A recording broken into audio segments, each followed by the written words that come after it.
आज की वीडियो में देखिए हम लोग बात करने वाले हैं, अगर आप सीए इंटरमीडिएट के एग्जाम देने वाले हैं तो आपको देखिए कितने पेपर देने होंगे, आपके पास किस तरीके के पेपर्स होते हैं, सब्जेक्ट कौन कौन से होते हैं, किस तरीके से तैयारी करनी चाहिए, क्या हमें बोथ ग्रुप देना चाहिए या सिंगल ग्रुप देना चाहिए, आपका पेपर का पैटर्न किस तरीके का रहता है, पासिंग क्राइटेरिया क्या रहता है, हमें किस टाइम पीरियड के अंदर अपना सिलेबस कंप्लीट कर लेना चाहिए, कितनी रिवीजन करनी चाहिए। इस तरीके से देखिए जितने भी एस्पेक्ट्स हैं सभी के ऊपर आज मैं आपके साथ डिटेल में बात करने वाला हूं। तो बिना किसी देरी के आइए वीडियो को स्टार्ट करते हैं, और अगर आपको वीडियो पसंद आए तो अपने दोस्तों के साथ इसको जरूर शेयर करिएगा और इस तरीके की इन्फॉर्मेटिव वीडियो के लिए हमारे चैनल को सब्सक्राइब करिएगा।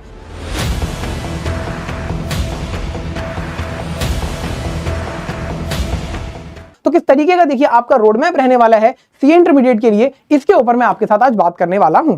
तो देखिए इसमें जो सबसे पहली चीज आती है आपकी वो ये कि आपके पास कितने पेपर्स हैं और ये पेपर किस तरीके से बांटे गए हैं। सीए इंस्टीट्यूट के जरा देखिए यहाँ पर दो ग्रुप बनाए गए हैं, ग्रुप 1 और ग्रुप 2। जैसा कि आप लोगों को पता होगा ग्रुप 1 के अंदर आपके पास 3 पेपर आते हैं और इसी तरीके से ग्रुप 2 के अंदर भी आपके पास 3 पेपर आते हैं। बात करूं अगर मैं ग्रुप 1 की, तो ग्रुप 1 के अंदर देखिए आपका जो पेपर नंबर 1 होता है ये एडवांस अकाउंट्स का होता है, जो कि आपका 100 मार्क्स का पेपर होता है। इसी तरह आपका पेपर 2 होता है जो कि लॉ का होता है, यहां पर आपका कॉर्पोरेट लॉ और अदर लॉ होते हैं और ये आपका पेपर 100 मार्क्स का होता है। इसी तरह आपका पेपर 3 सर टैक्सेशन का होता है और इसके अंदर 2 पार्ट होते हैं, इनकम टैक्स और जीएसटी। इनकम टैक्स और जीएसटी की इक्वल वेटेज है 50-50 मार्क्स की और 100 मार्क्स का ही पेपर आपका बन जाता है। बात करें सर अगर ग्रुप 2 की, तो ग्रुप 2 के अंदर देखिए आपका जो पेपर नंबर 4 है ये कॉस्टिंग का होता है, 100 मार्क्स का देखिए होता है। इसी तरीके से पेपर नंबर 5 आपका ऑडिटिंग का होता है, ये भी 100 मार्क्स का पेपर होता है। पेपर नंबर 6 की बात करें सर तो एफएम और एसएम का देखिए आपका पेपर होता है, यहां पर भी सर जो वेटेज होती है 50-50 मार्क्स की वेटेज होती है और वो जो पूरा पेपर बनता है ये 100 मार्क्स का बनता है। तो ये है आपके देखिए दोनों ग्रुप जिनको आपको देखिए सीए इंटरमीडिएट के अंदर क्लियर करना होता है सीए फाइनल में जाने के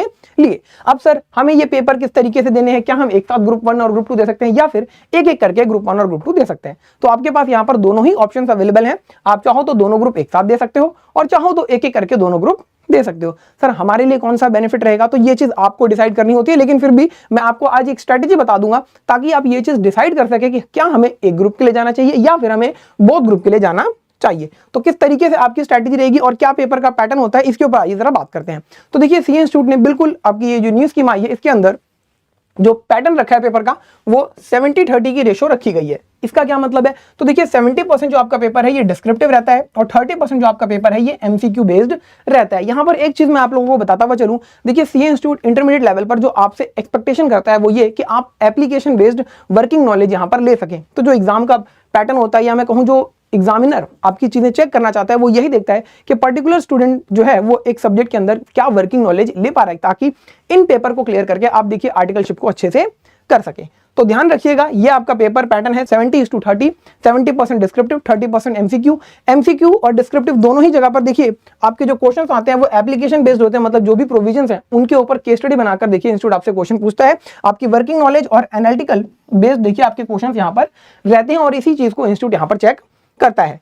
इसके साथ साथ एमसीक्यू के अंदर देखिए बच्चों का एक बहुत कॉमन डाउट आता है कि क्या यहाँ पर नेगेटिव मार्किंग होती है। तो देखिए नेगेटिव मार्किंग यहाँ पर नहीं होती, फाउंडेशन में आप लोगों ने देखी थी वहां पर होती है, तो नो नेगेटिव मार्किंग। इसके साथ साथ देखिए जो आपके एमसीक्यू आते हैं इसके अंदर एक केस स्टडी भी आती है जिसके ऊपर 4 से 5 क्वेश्चन बेस्ड होते हैं, एक छोटी सी केस स्टडी और काफी ज्यादा ये इंपॉर्टेंट होती है। सीए इंस्टीट्यूट की वेबसाइट पर आपको देखिए पूरी बुकलेट मिल जाती है जिसके अंदर बहुत सारी केस स्टडीज होती हैं, वहां से आप इनकी प्रैक्टिस कर सकते हैं। हमने भी अवेलेबल करवा रखी है, हमारे कोर्स में भी लगी है, टेस्ट पेपर के अंदर भी ये होती है। इसके बाद देखिए अगली जो चीज आती है कि सर हमें किस तरीके से सिंगल ग्रुप और बोथ ग्रुप के लिए जाना चाहिए। आज की डेट में आप नवंबर के मंथ में खड़े हैं और मई में एग्जाम देना चाहते हैं, तो यहाँ से यहाँ तक आपके पास देखिए मोटा मोटा 6.5 मंथ्स का टाइम है।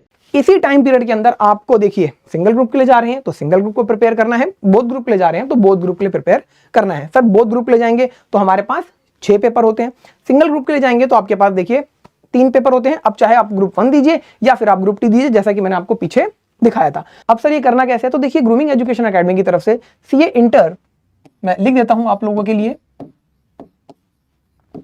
3.0 ये देखिए हमारा कोर्स आता है जो कि आईसीएस स्टडी मटेरियल के ऊपर बेस्ड है। इस कोर्स के अंदर आपको लाइव क्लासेस मिलती हैं, लाइव डाउट क्लासेस मिलती हैं, इसके साथ साथ प्री रिकॉर्डेड लेक्चर्स मिलते हैं जो कि आईसीएस स्टडी मटेरियल के ऊपर बेस्ड हैं, एकदम अपडेटेड आपको लेक्चर्स मिलते हैं। इसके साथ साथ देखिए आपको हर एक चैप्टर के ऊपर सेल्फ असेसमेंट टेस्ट मिलते हैं जिनको आप हमारे पास भेज सकते हैं, हम चेक करते हैं। इसके बाद आपको एमटीपीज मिलते हैं, आपको परफेक्ट रिवीजन बुक मिलती है, आपको परफेक्ट प्रैक्टिस बुक मिलती है। परफेक्ट प्रैक्टिस बुक के अंदर देखिए आपके पास्ट एग्जाम के क्वेश्चन, आरटीपी एमटीपी के क्वेश्चन देखने को मिलते हैं। परफेक्ट रिवीजन के अंदर आपको देखिए कंसाइज में सारे कॉन्सेप्ट्स और उसके ऊपर बेस्ड कुछ क्वेश्चन मिलते हैं। तो इस कोर्स का आप देखिए बहुत बहुत अच्छे से यूज कर सकते हैं और इस कोर्स के मदद से आप इस कोर्स को देखिए टाइम के अंदर कंप्लीट कर सकते हैं।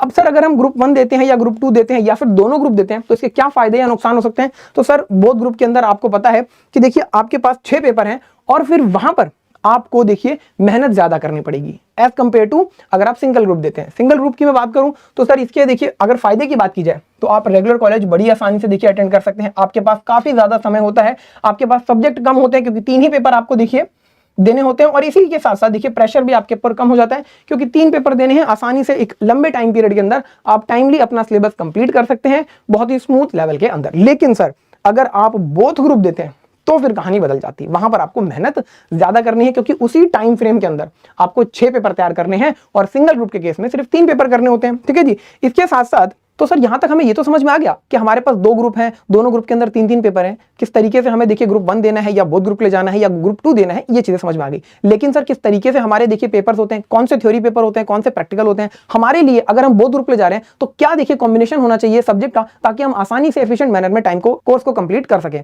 तो बिना किसी देरी के आइए इस चीज को समझते हैं और बहुत ज्यादा देखिए ये इंपॉर्टेंट चीज है। तो हाउ टू स्टार्ट स्टडीज इसके ऊपर आइए बात करते हैं। अगर आप बोथ ग्रुप देखिए देते हैं तो आपको कुछ फायदे भी मिलते हैं और सिंगल ग्रुप अगर आप देते हैं तो कुछ नुकसान होते हैं। दोनों की चीजें बिल्कुल सेम होती है। किस तरीके से सर अगर आप देखिए मैं कहूं बोथ ग्रुप ले जाते हैं तो सर आपको देखिए सेट ऑफ का बेनिफिट मिलता है पास होने के लिए। पासिंग क्राइटेरिया जो होता है देखिए सी इंस्टीट्यूट का वो 40% आपका मिनिमम होता है एक सब्जेक्ट के अंदर और एग्रीगेट बेसिस पर 50% आपको मार्क्स लाने होते हैं। अब जरा एक चीज समझिएगा यहाँ पर, अगर कोई बच्चा ग्रुप 1 देता है ठीक जी और उसके 100 में से जैसे कि मैंने आपको बताया कि आपका पेपर है 40 मार्क्स आते हैं पेपर 1 के अंदर, पेपर 2 के अंदर आते हैं 50 मार्क्स और पेपर 3 के अंदर आते हैं 45 मार्क्स, तो टोटल आपका बना 135 मार्क्स। लेकिन यहां पर आप इंडिविजुअल तो देखिए सब्जेक्ट में पास हो गए लेकिन एग्रीगेट बेसिस पर पास नहीं हुए क्योंकि आपकी जो परसेंटेज बनी वो 50% से कम बनी। तो 50% मिनिमम आपको स्कोर करना होता है। लेकिन अगर सपोज कोई बच्चा दोनों ग्रुप दे रहा था और उसने ग्रुप 2 भी दिया और ग्रुप 2 में पेपर नंबर 4 में उसके 60 मार्क्स आए, पेपर नंबर 5 के अंदर 50 मार्क्स आए और पेपर नंबर 6 के अंदर सर 55 मार्क्स आए, तो यहां पर आपका टोटल बना 165। और अगर आप इन दोनों को टोटल करें तो ये देखिए आपका 300 नंबर बन जाता है। तो यहां पर देखिए ग्रुप 1 के अंदर आपको इंडिविजुअल बेसिस पर अगर आपने एक ग्रुप दिया होता तो पास होने के लिए 150 मार्क्स चाहिए थे लेकिन 135 आए थे, तो यहां पर आपके पास नंबर कम थे। तो सेट ऑफ का बेनिफिट मिला, यहां पर जो एक्स्ट्रा नंबर थे आपके पास 15 वो यहां पर आ गए और आपका फिर दोनों ग्रुप क्लियर हो गए। तो दोनों ग्रुप देने का ये फायदा होता है। या मैं कहूं कि अगर आपने सिंगल ग्रुप दिया तो ये एक डिसएडवांटेज मिल जाता है आपको। लेकिन यहां पर समझने वाली बात यह है कि अगर आप बोथ ग्रुप दे रहे हो तो मेहनत ज्यादा करनी पड़ेगी। इसके साथ साथ जो एक बहुत बड़ा बेनिफिट यहां पर मिलता है बोथ ग्रुप देने का, आप ऑल इंडिया रैंक स्कोर कर सकते हो और जब आपकी ऑल इंडिया रैंक आती है तो बहुत आसानी से आप अच्छी फर्म्स के अंदर आर्टिकलशिप के लिए अप्लाई कर सकते हो और बड़ी आसानी से आपको आर्टिकलशिप जो है मिल जाती है। बिग 4 में जाना चाहते हैं वहां पर भी आर्टिकलशिप आपको बड़ी आसानी से मिल जाएगी। इसके साथ साथ सर अगर मैं बात करूं बोथ ग्रुप की डिसएडवांटेज की तो वो सबसे आपकी है कि सर आपके पास टाइम काफी कम होता है, इसके लिए मेहनत आपको ज्यादा करनी होती है। डेली बेसिस पे 6 से 7 घंटे आपको यहाँ पढ़ाई करनी पड़ती है। सब्जेक्ट्स भी आपके पास 6 होते हैं। रेगुलर कॉलेज अगर आप कर रहे हैं तो वहां पर आपको दिक्कत आएगी क्योंकि आपको दोनों ही जगह पर चीजों को मैनेज करना होगा कम टाइम के अंदर। और ऑब्वियस सी बात है कि सर यहां पर आपके ऊपर प्रेशर जो है वो ज्यादा बन जाएगा क्योंकि सर कम टाइम के अंदर ज्यादा चीजें करनी है तो प्रेशर तो डेवलप होगा। लेकिन बेनिफिट भी है तो मेहनत ज्यादा करनी पड़ेगी और आपको बेनिफिट भी ज्यादा मिलेंगे। ठीक है जी। तो ये आप कह सकते हो कि सर यहां पर मेहनत ज्यादा लगेगी तो डिसएडवांटेज कहना इसको पूरी तरीके से सही नहीं होगा। इसके साथ साथ देखिए आप किस तरीके से अपनी स्टडी प्लान कर सकते हैं ये आपके ऊपर है वैसे, लेकिन फिर भी मैं देखिए यहां पर एक छोटा सा ऑप्शन आपको दे रहा हूं जिसकी मदद से आप ये चीज डिसाइड कर सकते हो कि अगर हम बोथ ग्रुप के लिए जा रहे हैं तो किस तरीके से हमें अपने पेपर को सिलेक्ट करना है। ठीक है जी। तो जैसे देखिए पेपर 1, 2, 3 आपके पास है और पेपर नंबर 1 आपका प्रैक्टिकल है। इसी तरीके से पेपर 2 आपका थ्योरी है प्योर। पेपर नंबर 3 की बात करूं जो कि टैक्सेशन है तो यहां पर प्रैक्टिकल और थ्योरी दोनों चीज आती हैं। इसी तरह पेपर 4 आपका प्रैक्टिकल है, पेपर 5 आपका थ्योरी है पूरा और पेपर नंबर 6 के अंदर एफएम एसएम का पार्ट आता है। तो एफएम आपका देखिए न्यूमेरिकल बेस्ड होता है, वहां पर थोड़ी सी थ्योरी भी होती है और इसके साथ साथ जो आपका एसएम है वो प्योर थ्योरी पेपर है। तो आप अगर बोथ ग्रुप ले जा रहे हैं तो अच्छा ये होगा कि आप इस तरीके से अपने पेपर को सिलेक्ट करिए ताकि आप देखिए एक थ्योरी और एक न्यूमेरिकल पेपर लेकर चले। एक छोटा सा देखिए यहां पर ऑप्शन बनाने की कोशिश की गई है, आप अपने हिसाब से बना सकते हैं। ये सिर्फ मैं आपको एक आइडिया दे रहा हूं। जैसे कि सपोज आपने एडवांस अकाउंट्स और ऑडिट ले लिया।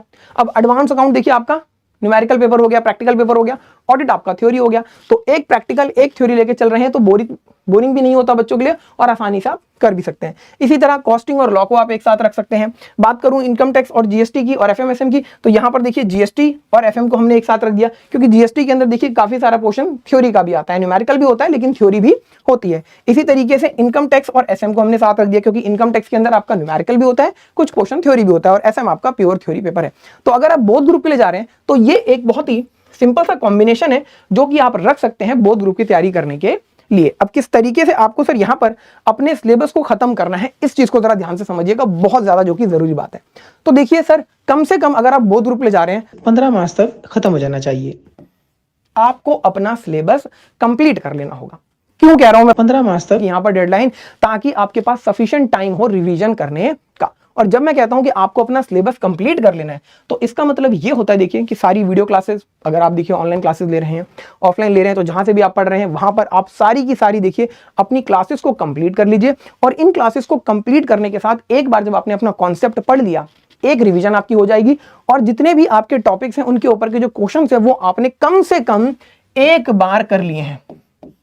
इस चीज का ध्यान रखेंगे, ठीक जी। इसके बाद देखिए आपको क्या करना है कि जब आप अपने टॉपिक कंप्लीट कर रहे होंगे सब्जेक्ट वाइज, आपको सर जैसे ही एक टॉपिक कंप्लीट करते हैं उस टॉपिक पे बेस्ड टेस्ट जरूर देना है, जो कि आपका रिवीजन के साथ साथ होता रहेगा। जब आप ये सारी चीजें कर लेते हैं, एक बार पूरा सिलेबस कंप्लीट हो गया, एक बार आपने रिवीजन भी कर ली साथ साथ और एक एक टेस्ट पेपर भी दे दिया टॉपिक वाइज, तो आपका सिलेबस कंप्लीट हो गया।